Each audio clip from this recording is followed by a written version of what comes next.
Do you find that even though you're in a relationship, in order to have emotional connection, that sometimes your emotions actually get in the way of having a good relationship? Well, I would suggest to you that if you would allow intelligence to guide your behavior more, you would have smoother relationships. I'm Dr. Karen Sherman, founder of Make Your Marriage Work Now, and I've got 6 tips for you.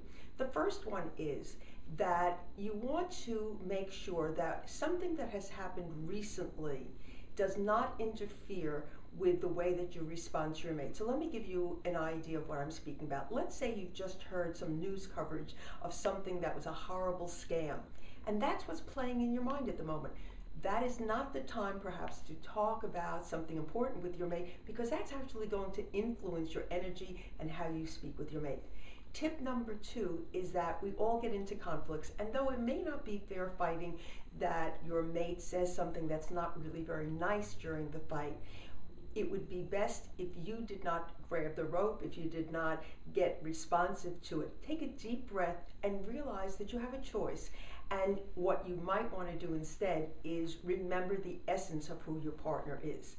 Number 3 is that in the same way, you have emotions. So you want to be able to try to control your emotions. If you've had a bad day, if you just are not feeling particularly good, that might not be the best time for you to discuss certain things with your mate, because again, that's going to have an impact.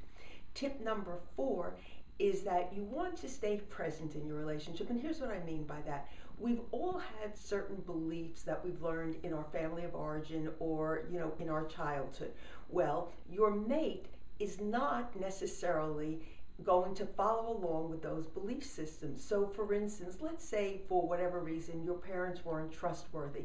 That doesn't mean that your mate is also not trustworthy. Try to separate out who your mate is to you, the reality of how they function with you, and don't necessarily judge them by the beliefs that you have learned when you were much younger. The 4th tip is that when you are considering how you're going to act with your mate, and you've got all these different ideas, play them out in your mind. Think about the consequences, and that will help to guide you as to which action might be more appropriate.